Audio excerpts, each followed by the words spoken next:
Hello and welcome to our video on antepartum fetal assessment.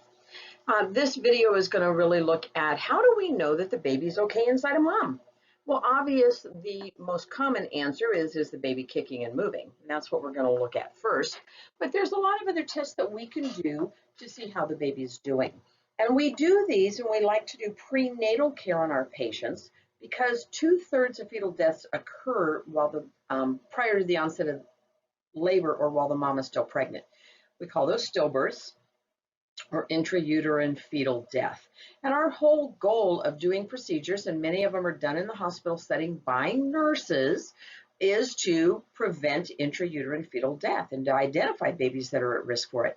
We also want to prevent fetal damage, things that can develop and cause brain damage. There's lots of different things during labor that can do that. And then also there's a lot of times that we intervene and our interventions can actually be damaging to the baby. So we don't need to be doing a ton of interventions. And if we do a correct fetal assessment and see that we have a normal, healthy, wonderful baby, then leave the mom alone and back off. So we can assess that fetal's well-being, or what we call fetal well-being, by doing a variety of different tests. And that's what we're going to go over here. We can also look for abnormalities on the baby during this time. So we're going to take a look at all of these different tests, okay? First off, you have to understand that we have 2 in 1. That means 2 patients in one package. You have a baby and you have a mom. The baby is going to get oxygen via the mom. That mom breathes in the oxygen, it moves down to the placenta, and then through the umbilical cord and on over to the baby. Now, there is a great video on Khan Academy. If you haven't used Khan, I want you to look up Khan. You're going to be looking it up in the PED section anyways. So if you're doing the OB section before the PED section, you can get a head start on this. In the PED section, I'm telling you to use Khan Academy to look at fetal oxygenation, or how the blood flow through the fetal heart versus the newborn's heart. And this has a section in it in Khan Academy on placental oxygenation and how the umbilical cord works. So make sure to review that. But moving on, just so that we can get through all of these different assessments here, we're going to be looking at the mom to tell us how the baby's doing. We can do that by looking at the mom's vital signs, her oxygen sat, blood pressure, temperature. They're all directly related to how that baby's doing. If mom is tachycardic, guess what? Baby's going to be tachycardic. If mom's O2 sats are low, baby's O2 sats are low. If mom's temperature is high, baby's temperature is going to be high. Those directly impact that baby. We can assess that baby by using electronic fetal monitors that actually can do a tracing of the fetal heart tones. Now, it's not going to look at each individual heartbeat like an ECG does. An ECG looks at each individual heartbeat of an adult. But on a fetal monitor, we actually look at a graphing or a strip that shows us the smallest amount of time we can look at is 10 seconds. We can look at a 10-second window. And that 10-second window is going to tell us how that baby's doing. And then we monitor that over a period of time, and we can see the heart rate changes appropriately. If the baby's moving, it would go up. If the baby's sleeping, it would steady and go down just like an adult's would and get kind of quiet. We can use a Doppler, which is an external device that's going to amplify the sound, and we can hear that baby's heartbeat. There is something called a fetoscope that we can use. The fetoscope is a stethoscope you put in your ears. It has a bell on it, just like any other stethoscope. But the bell actually has a piece that comes off of it of metal with a little shallow area in it, like a cup, that you put your forehead on. So you put this against your forehead, and then you can lean in and listen to the baby. It's an old-fashioned device. I just need you to know what it is. If you want to Google fetoscope and look up a picture of it, please be my guest to do so. Again, since this PowerPoint is going to focus on the different tests of fetal assessment and fetal well-being, I'm going to refer you to looking up a lot of things, or to look up in another PowerPoint that information as well, so that we can keep on track with the main goal of this PowerPoint. Okay, so the first one we're going to look at ultrasound. It's used for a ton of different reasons. We can date the pregnancy, especially if that if the ultrasound is done early in the pregnancy when the baby's very, very small, in that first trimester, we can measure what's called crown rump length, from the top of the head to the bottom of the or to the butt. At that crown rump length in this first trimester is very predictive of how many weeks along she is or when the due date is.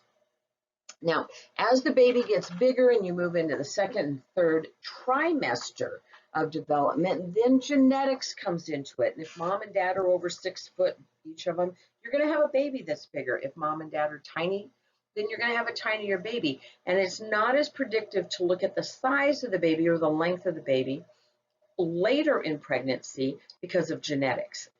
Early in pregnancy, before the genetics have fully impacted that baby, we find that all babies in that first trimester grow at about a pretty predictive rate. And then they start having the genetics influence their growth after that first trimester. Okay, so we can what's called confirm viability, meaning does it have a heartbeat? And is it alive? And is the heartbeat fast enough to maintain a healthy growth and development? Sometimes babies will have a heart rate, but it's extremely slow and we know they're dying. So we're looking for that viability. Is it in the uterus? That's all ectopic pregnancy means, is the baby is not in the uterus at this moment. It could be in a fallopian tube. That is the most common point or place for it. It could be in the abdomen. Yes, there's abdominal pregnancies. It could be down in the cervix. Those are not very viable with a continuing of a pregnancy, any of those. And again, as I said, the most common place is in the fallopian tube, and we can use ultrasound to see that and then react accordingly. We can look at the shape of mom's uterus. You need to look up what a bicornicate uterus is. Simply, it means that a uterus that has a septum in it. It could be heart-shaped or it can be completely cleaved into two separate uteruses that sit side by side with a septum between them. If the implantation occurs in the smaller side, that could create problems for growth and development during the pregnancy. It also can contribute to infertility. One of the other things we look at is fibroids. Fibroids in the uterus are tumors. They're benign tumors, are called myomotomas, and they can grow rather large. They can be on the outside, inside, all over, in the muscle wall, in the lining, and they can, again, create infertility problems or compete with space that a baby would need to grow. So we can look for all these kind of maternal problems. We can look for fetal problems. Is the baby developing normally? Do we see anomalies? Did the abdomen close at 7 weeks when it should close? Or do we have something called a gastroschisis? That's a word you're going to be hearing again later on, so make sure that you kind of pay attention to that and kind of look it up and note it, gastroschisis. We can look at the heart. We can actually even do an echocardiogram on the baby's heart and make sure that all the valves and chambers are functioning and developing correctly. There's a ton of acronyms in the OB world, and so you need to know them all. EFM you saw earlier was electronic fetal monitoring. Now you've got IUGR, intrauterine growth restriction. This is saying that the baby is not growing adequately, okay? Confirmed placental placement, is the placenta where it should be on the lateral walls of the uterus, or is it sitting over top of the cervix, which would be placenta previa, and that could be problematic. Is there one baby? Is there two babies? And what position they are? Are they in? Are they breech? Are they laying sideways in a in an oblique position, or a transverse position, or are they head down in a cephalic or vertex position? We can use ultrasound, and we do use ultrasound through a lot of different procedures, including our biophysical profile, amnios, chorionic villi sampling, percutaneous umbilical cord sampling, all of which we'll look at a little bit later on. Okay, and then we can look at the amount of amniotic fluid around the baby. Think of the baby as a goldfish in a goldfish bowl. And if, you know, when you think about goldfish in the old days when we used to have little fairs and fun events where kids could win a goldfish and they always gave it to you to take home in the baggie. If you only had that goldfish in that baggie, it would die. It doesn't have enough room in there to live for very long. It needs room to swim, to grow, to have oxygen exchange in the water. Well, the same is true with a baby inside of a uterus. It needs room to grow. It needs adequate fluid that it's going to drink in and pee out and swallow and digest. Yeah, that amniotic fluid goes right down its lungs, even into the alveolus, down into the little alveoli. It goes into the gastrointestinal system. It goes into the genital urinary system, and the baby pees it out. We need to make sure there's enough of that floating around to cushion the baby and to provide all those normal bodily functions. All right, so what I just said, the amniotic fluid does all those things I said. The baby urinates, there's fetal lung development because the baby is breathing it in, and it facilitates fetal movement. That's a big one, that the baby can move in that fluid, and it needs to do that. Otherwise, it's literally getting squished. It also aids in fetal thermoregulation, meaning it keeps the baby warm. That's why I said if mom's temperature goes up, that amniotic fluid will warm up and that baby will get hot and have a fever. If mom's temperature goes down, eventually it'll affect the amniotic fluid and that baby's temperature will go down. Okay, so we can use the amniotic fluid to do a couple of diagnoses. This fluid, because the baby drinks it in, pees it out, is going to have fetal DNA in it. So we can actually draw it out of the mother's abdomen. By drawing it out, we can do testing on it. We can look for genetic disorders like Down syndrome. We can look for the presence of bilirubin, which is dead blood cells, which can help us to diagnose fetal hemolytic disease. We can also look for some prostaglandins and surfactant levels that can tell us fetal lung maturity. Now, babies start producing surfactant in about the 22nd to 24th week in very small amounts. By 28 weeks, it's a little more detectable, but it isn't in the correct, there's a couple of different surfactants, and it's not in the correct ratio until they're about 37 weeks. So if we have a mom who's really, in labor early and we're trying to keep her pregnant and we're trying not to let her deliver, we can do a test on the amniotic fluid, do an amniocentesis, send it off to the lab, and look for what's called the LS ratio, or the PG, the presence of PG. Those are types of surfactant. They're long names that I can't pronounce, so I'll let you look those up, but it's LS ratio and PG. And you'll see them on other slides coming up. Okay, so we can send that off, and if it is showing that we have the correct ratios, we can say, oh, go ahead and let the baby deliver, and we don't need to keep the mom pregnant longer because that baby's lungs are going to be okay. Now, the nice thing about amniocentesis is the complication rates are less than 1%, in fact, less than about 0.5%. And there's not, one of the big complications actually is that we can slice the umbilical cord with the needle, and then the baby will bleed out. That's one of the biggest dangers. You could poke the baby with the needle, obviously, but the umbilical cord is our biggest concern, okay, in getting it sliced. But that complication is very low. These are done pretty successfully. We do it with ultrasound, so we see where that umbilical cord is, and just use a large needle and a syringe and go ahead and draw a little fluid out. Let me go just to add to that slide just for a second. On the previous slide, we usually do amniocentesis depending on what we're doing it for at different points in the pregnancy. So at about 12 to 14 weeks, even up to 18 weeks, we can do it for genetic testing. At about 24 to 26 weeks, we can start looking for hemolytic disease of the newborn, checking for that presence of bilirubin, destruction of red blood cells, which could tell me that maybe mom who is O negative is sending over antibodies to destroy the fetal red blood cells. And I can use it at the end of pregnancy, like I said earlier, at about 28 to 35 weeks to check for the presence of their PG ratio and their LS ratio and how that's doing, okay? All right, so fetal kit counts. When we look at fetal kit counts, we can say, is the baby moving? That's what we want.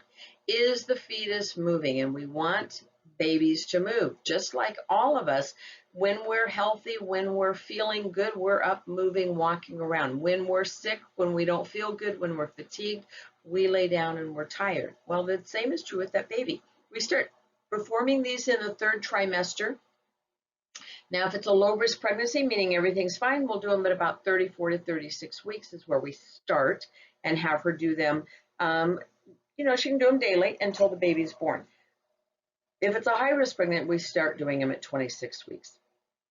She should ideally feel the baby move at about 4 times per hour, unless the baby's having a sleep cycle, which lasts an hour or two.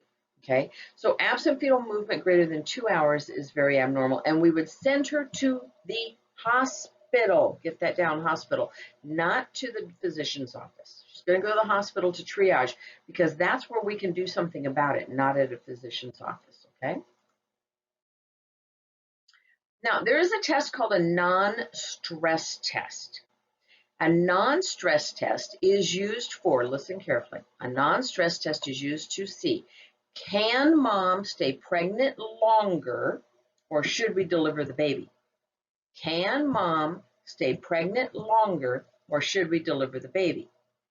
Now, a minute ago, I talked about amniocentesis, and that in the latter part of pregnancy, we'll use it to see, can the baby be safely delivered now, or should mom stay pregnant longer? I just flipped those two sentences if you listen carefully. Amniocentesis. Can we safely deliver the baby now, or should mom stay pregnant longer because the baby's not cooked enough and not ready to come out? Non-stress test. Can mom stay pregnant longer?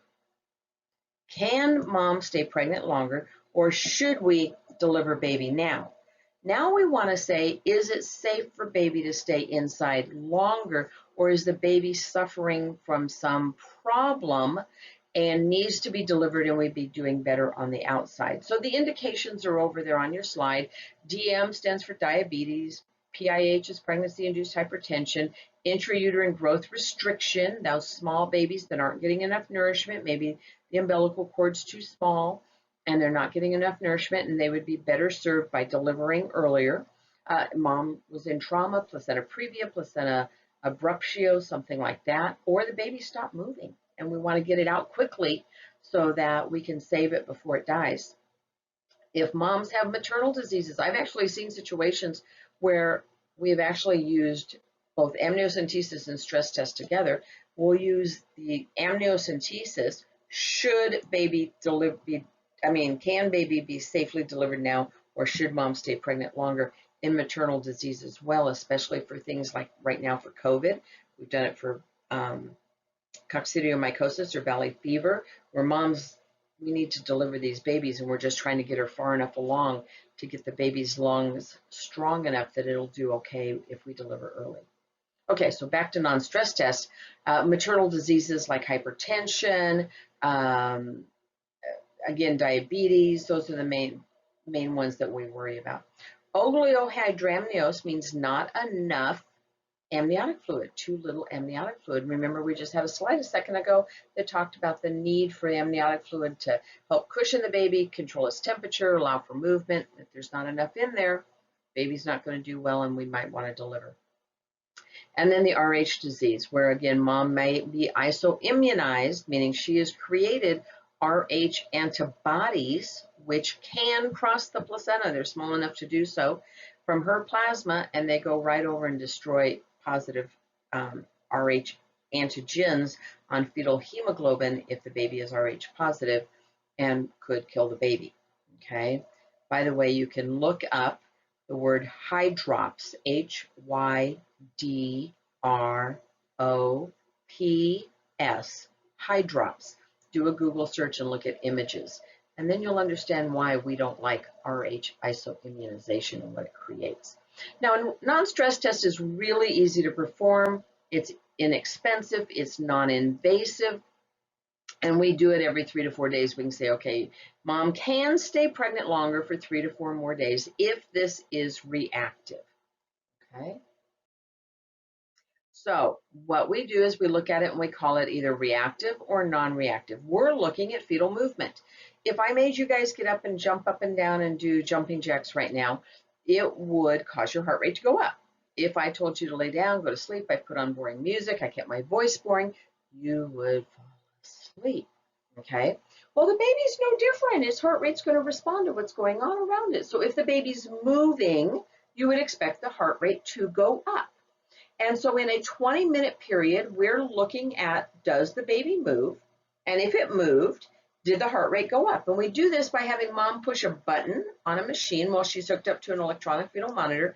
That button makes a mark on the machine strip when the baby moves. So mom activates that when the baby moves, and then it marks it. And then we can compare the baby's heart rate at that moment in time and say, did it go up? We call reactive a good thing. Reactive is saying this baby's healthy, it's good.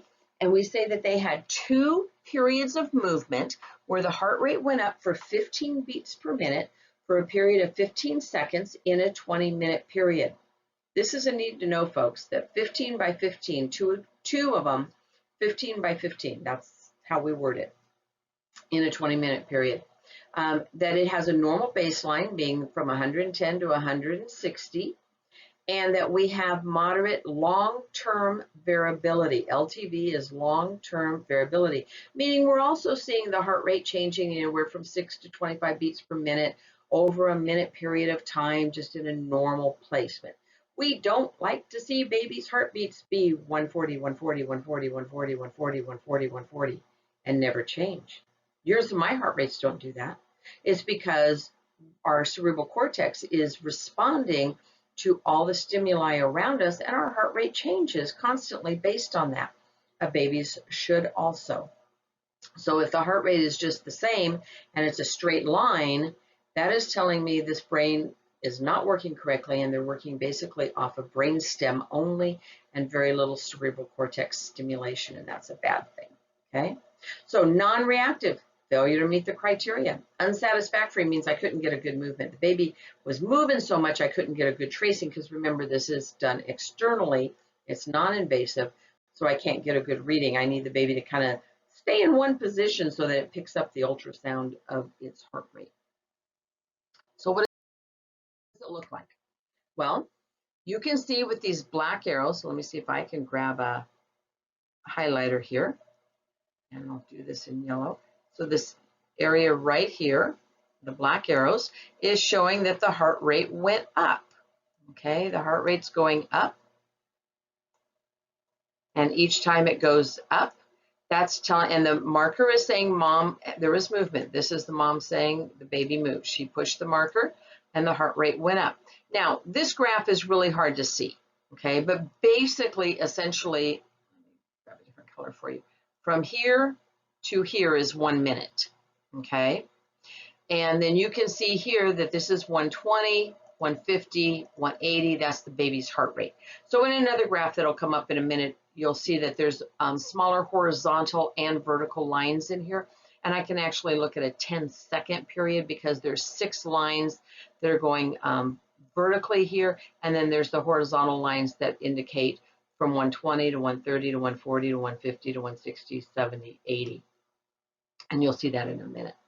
But the key point, again, is that we had these accelerations. And if this is 1 minute from this line to this line over here, then obviously we've got this span of time right in there being at least 15 seconds, if not even 20 seconds, okay? And I have 2 of these, or 3 of these here within 1, 2, 3, 4, 5, 6 minutes of time, because remember I said that this is a minute from here to here. So where I made each of these little marks down here in red, that indicates a minute. So in 6 minutes, we had 3 movements. That's great. This is a reactive heart rate, okay, reactive heart rate. Okay, so let's see what happens when I turn it. Okay, clear. This is little new knit technology for me, so I'm having fun playing with it. Now you can see on this one here that we have these little squares. So that little square right there is 10 seconds. And if you look, there's 2 of them, 2 more, 2 more. So from here to here is a minute, obviously. And then from here to here is obviously 20 seconds. And then 30 seconds. I'm sorry, 40 seconds, and then 60 seconds, okay? And again, it goes up in heart rate. So in looking at this one here, now on this test, I don't have the arrows. Where'd the arrows go? Where's the fetal movement? But what I have instead is down here in blue, I have contractions. This is the part that's attached to the top of mom's uterus. It's called a tocos. And when it goes up, it tells me these are uterine contractions. Now, when there's a uterine contraction, it's nice to see the baby's heart rate respond to it by going up, called an acceleration. Accelerations mean up. And if I see the heart rate respond with each of these and goes up, I don't draw very straight. There we go. This one didn't have too much elevation, but that's okay because the other ones did. I had that heart rate going up in response to these contractions. I would call this again reactive, and that's what I want to see. That's good. And if I look at this, pick a different color here, the heart rate here, the baseline right about here and about here is about 140, 145, again right over here. We're about 140. You can see that it's going from 140 up to 160, even up to 175, over here to about 165. That's telling me I'm jumping my 15 beats up, and it's lasting. If I look at how long it's lasting, I'm going 10, 20 seconds for that one, 10, not quite 18 seconds for that one. This one way over here, we're 20 seconds. I thought I had picked a different color. So I can see that these accelerations where the heart rate went up, that one lasts, well, we got almost 30 seconds. So it's telling me that this is reactive. Okay, here's another one. Take a look at this one. Again, here they marked it and said fetal movement, they do it this way. Okay, the fetal movement was marked by hand. Somebody drew on the strip. This was a paper strip years ago. Now everything's digital, but this is an old one. You can see because they wrote on it over here too. So somebody's standing there, and when mom said, oh, the baby moved, they just wrote FM on the strip for fetal movement. And what did I get? I got a heart rate that went up. I got a heart rate that went up. I have a heart rate that went up. Again, we can look at our baseline of the heart rate with the kind of just the normal heart rate in here is looking at about 130-ish, right in here. That's my baseline. And again, over here, we're looking at about 135, almost 140 in this area. The heart rate's going up. When it maxes out, we're over here at about 170, okay?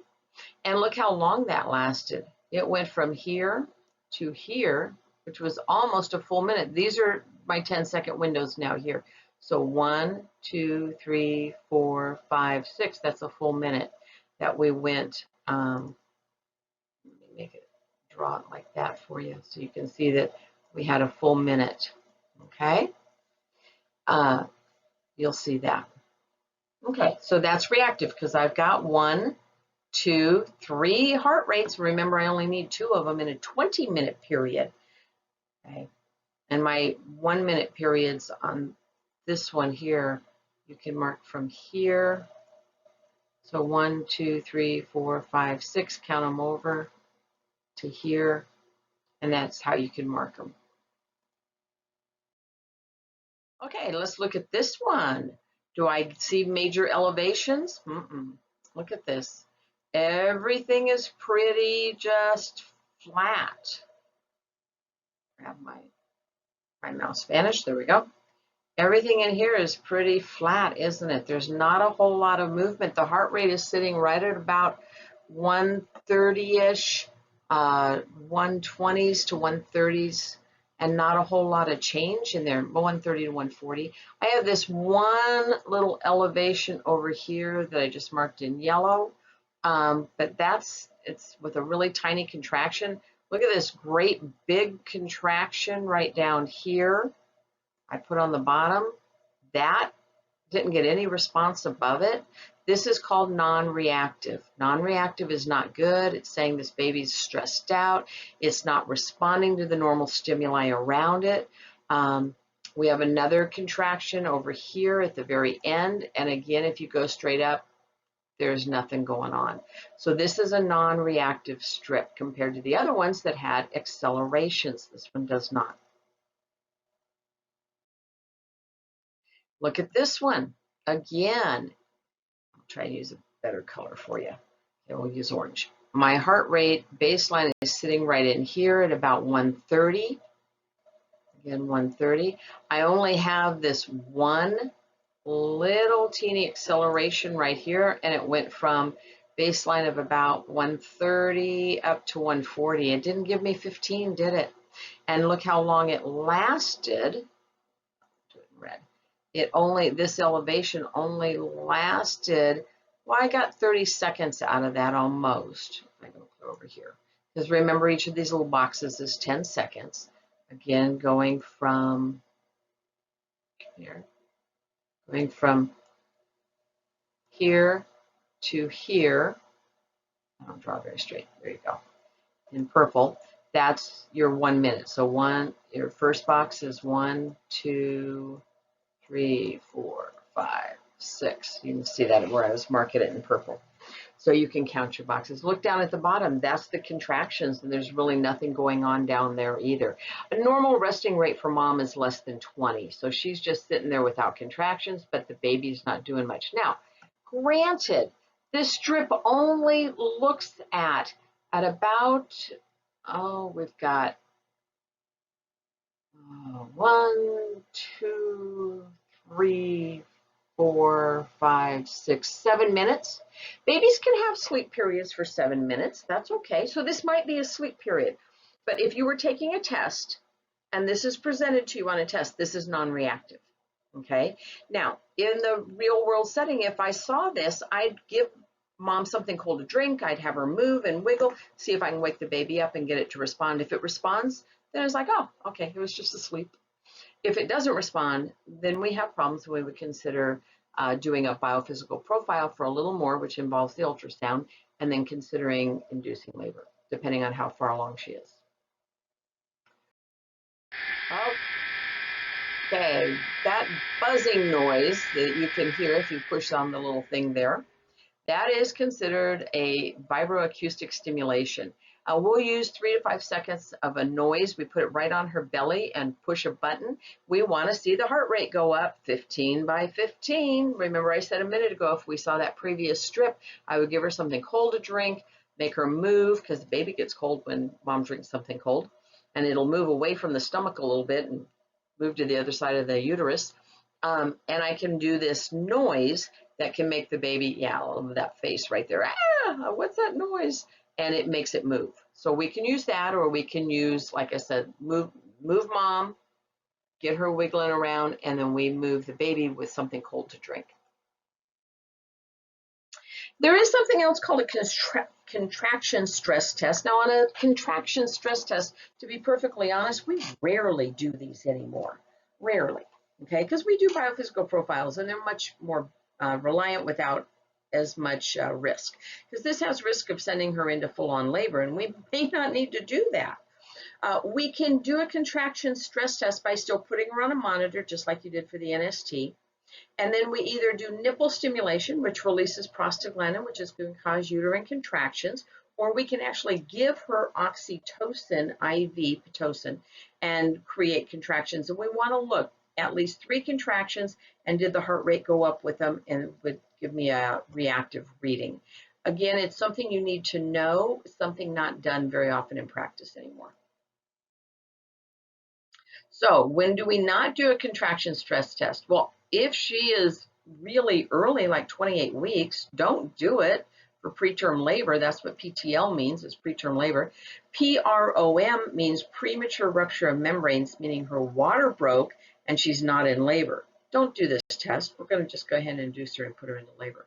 If there's more than one baby in there, then the test is not reliable.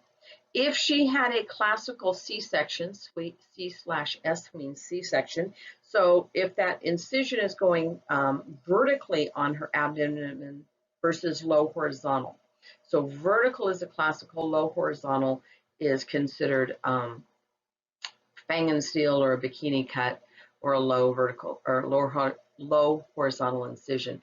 Those, when the uterus is cut that way, are very strong, but when it's cut vertically, it is not strong and could rupture. We don't want it rupturing when she's in labor and the baby's spilling out into her abdomen. That's not cool. If she's bleeding, Could be a placenta previa or a placenta abruptio. So don't do this contraction stress test because remember, I said this can put her into labor.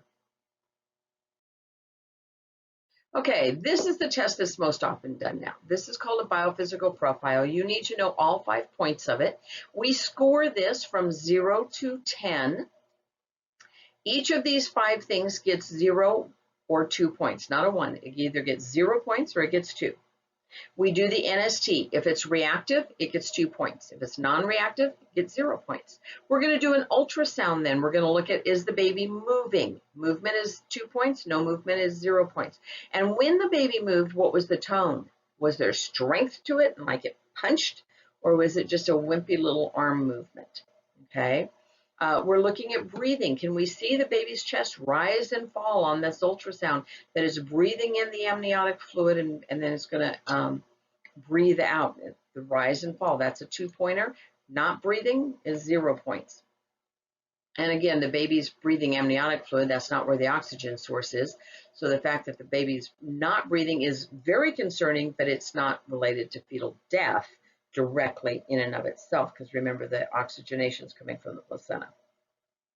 AFI is the amniotic fetal index. We want to see 2 centimeters of amniotic fluid around in a little window when we look. Okay, I'll give you these again. We're going to do the NST, 0 or 1 or 2 points. Then we're going to do the ultrasound to look for the amniotic fluid, breathing, the movement, and the tone. You have to know all of those. And again, each of them can count 0 or 2 points. If the baby scores 8 or 10, it's fine. Mom can stay pregnant longer. This baby is doing well in utero and there's no problems. Okay. If the baby scores a 6, we need to do the test over. If the baby scores a 4 or lower, there's something going wrong and it tells us that it could be hypoxia. So you can look at that and decide, is this hypoxia either acute or chronic by looking at the individual pieces of the biophysical profile. If it is the NST that got a 0, this is acute. If it was the fetal breathing, it's acute. Remember, I just said that the breathing is not meaning that this baby is dead by any means, because the placenta is giving the oxygenation. It just simply means that there's acute hypoxia going on right now. The not moving or the fetal tone, these are all acute markers.